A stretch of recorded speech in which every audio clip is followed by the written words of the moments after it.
संविधान ने भारत के हर नागरिक को भारत के अंदर सरकार बनाने के लिए समान मताधिकार की शक्ति प्रदान की, बिना भेदभाव के। न जाति का भेद है, न क्षेत्र का है, न भाषा का है, न लिंग का है, किसी भी प्रकार का कोई भेदभाव नहीं है। याद करिए, दुनिया के अंदर आधुनिक लोकतंत्र का डंका और ढिंडोरा पीटने वाले वे तमाम दुनिया के वे देश जो अपने आप को आधुनिक कहते हैं, उन देशों में मताधिकार की शक्ति में रंग भेद था, लिंग भेद भी था। भारत के अंदर पहले दिन से 1952 में जब स्वतंत्र भारत में पहला आम चुनाव हुआ, भारत ने न जाति भेद को माना, न रंग भेद को माना, न क्षेत्र और भाषा के भेद को माना, और न किसी भी प्रकार के महिला और पुरुष के भेद को ही माना, बल्कि भारत का हर वयस्क मतदाता मताधिकार की अपनी शक्ति का उपयोग करके भारत के अंदर सरकार के गठन में योगदान दे सकता है। दुनिया के अंदर सबसे बड़े लोकतंत्र के रूप में यह गौरव भी भारत को प्राप्त है। अगर भारत ने यह ताकत भारत के प्रत्येक नागरिक को दी है, तो फिर भारत के हर नागरिक के साथ जो ताकत है उसको समान रूप से न्याय प्राप्त करने का भी अधिकार होना चाहिए। और हम सब आभारी हैं कि अभी हाल ही में आदरणीय प्रधानमंत्री जी की प्रेरणा से भारत ने अपने 3 नए कानून 1 जुलाई 2024 से लागू किए हैं, जिनमें भारतीय न्याय संहिता 2023, भारतीय नागरिक सुरक्षा संहिता 2023 और भारतीय साक्ष्य अधिनियम 2023, ये 3 नए कानून आज भारत ने लागू कर दिए हैं। यानी इनके पीछे ही भाव क्या है? ये आपराधिक संहिता नहीं, दंड संहिता नहीं, बल्कि न्याय संहिता है। ये नागरिक सुरक्षा की संहिता है। ये साक्ष्य अधिनियम के अंतर्गत हम उस प्रकार के साक्ष्य जुटाएंगे और तब अपराधी को कटघरे में खड़ा करेंगे। हम किसी को भी अपराधी नहीं कह देंगे। और इसके लिए व्यवस्था दी गई कि 7 वर्ष से ऊपर के किसी भी ऐसे आपराधिक मामलों में फॉरेंसिक साक्ष्य आवश्यक है, लेकिन कानून आपने लागू कर दिया, उस प्रकार के संस्थान, उस प्रकार की हाई क्लास लेबोरेटरी का अभाव उन क्षेत्रों में देखने को मिलेगा जहां पर लोगों ने अभी तक कार्य नहीं किया। 2017 के पहले उत्तर प्रदेश की स्थिति क्या थी, किसी से छुपा हुआ नहीं।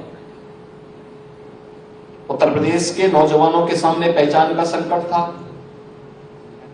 कानून व्यवस्था पूरी तरह ध्वस्त थी, गुंडागर्दी चरम पर थी, एक शरीफ व्यक्ति सड़कों पर नहीं आ सकता था, घर के बाहर आने में डरता था।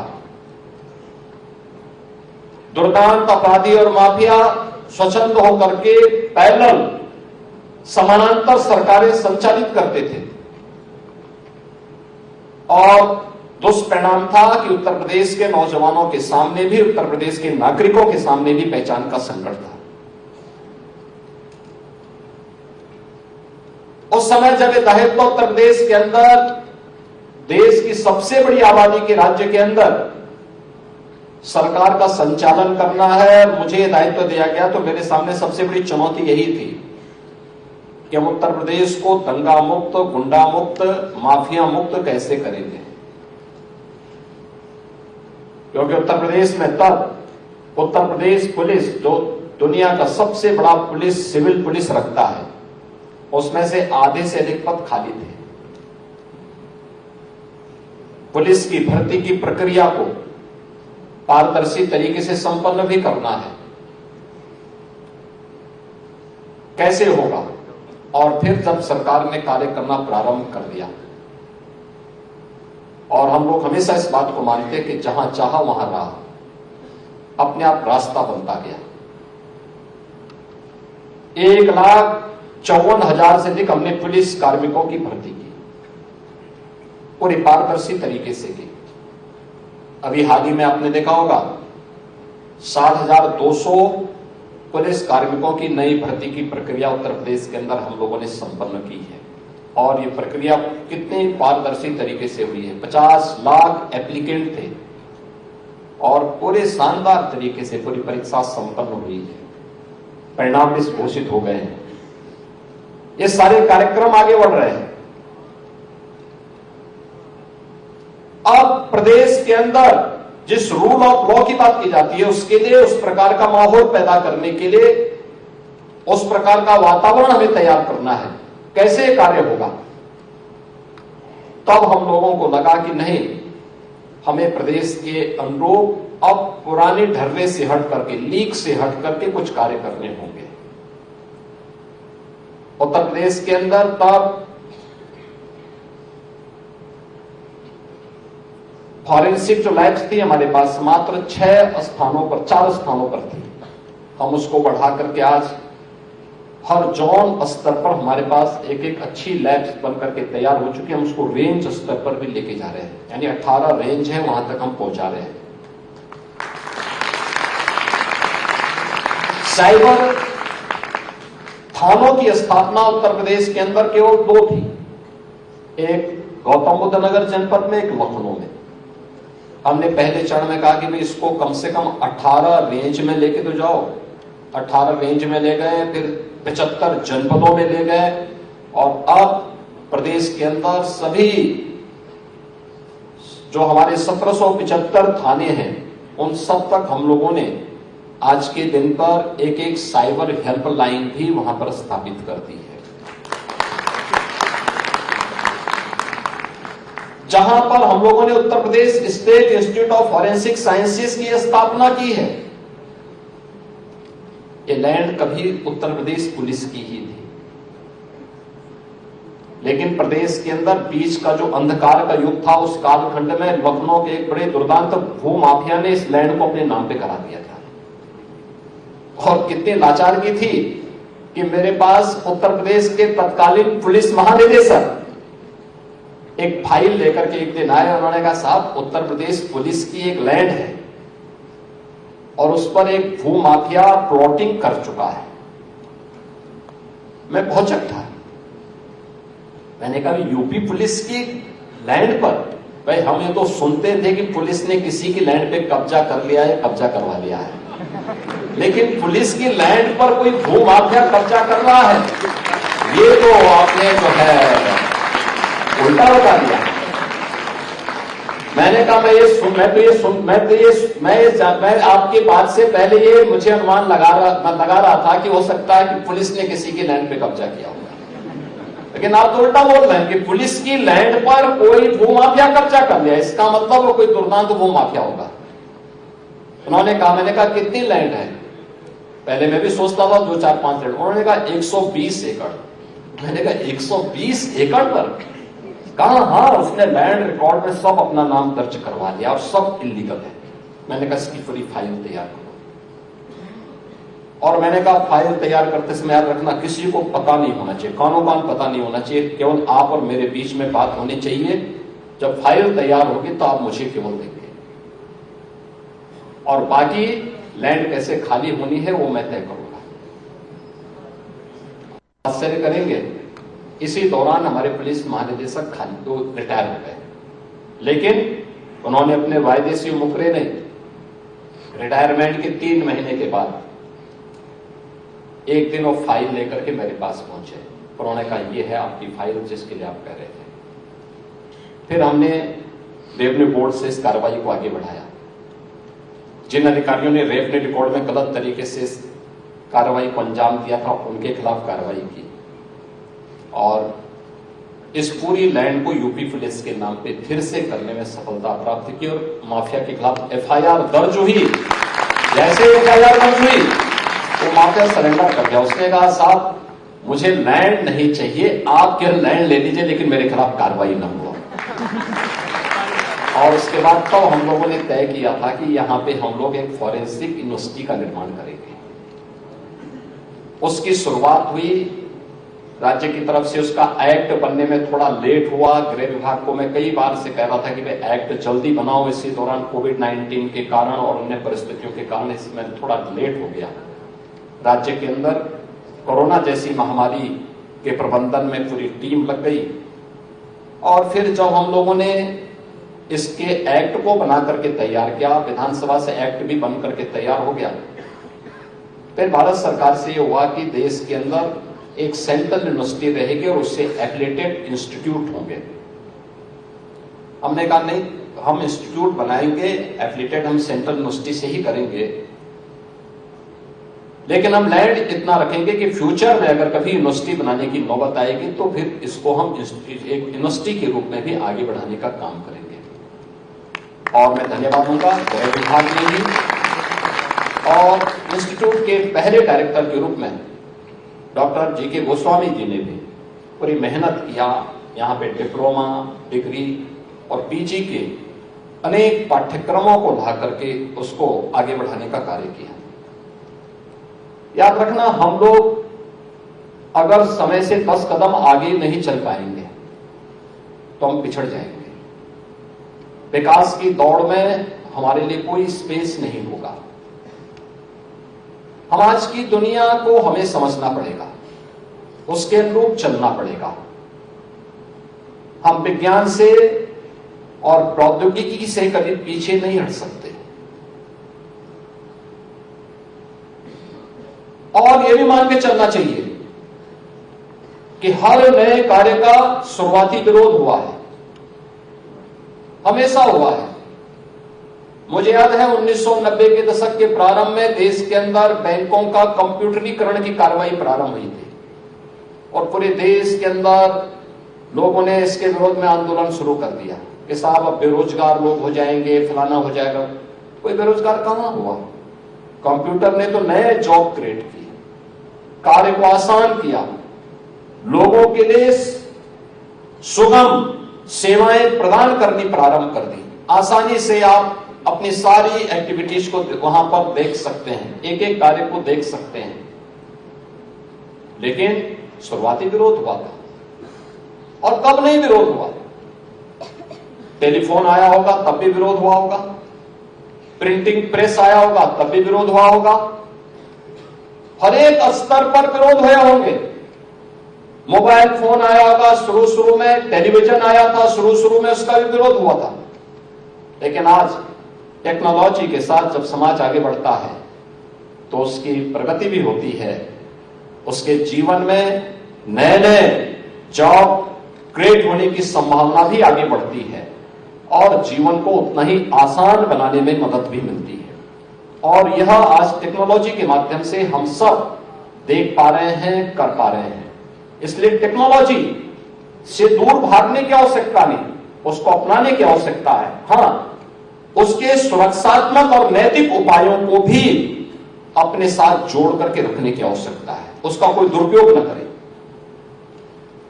लोक कल्याण के लिए एक सामान्य नागरिक को और अंतिम पायदान पर बैठे हुए व्यक्ति को हम न्याय प्रदान कर सकें, राहत दे सकें, टेक्नोलॉजी का उपयोग इस दृष्टि से आवश्यक है। और उस दिशा में यह नया प्रयास जब प्रारंभ हुआ तो हम लोगों को लगा कि यह इंस्टीट्यूट इसी रूप में, और मुझे लगता है इंस्टीट्यूट को केवल यहीं तक सीमित नहीं रहना कि हमें केवल डिप्लोमा या डिग्री या यहां पे पीजी के कुछ सर्टिफिकेट या उसके डिग्री यहां से वितरित करनी है। अवेयरनेस के विराट कार्यक्रम का हिस्सा बनना पड़ेगा।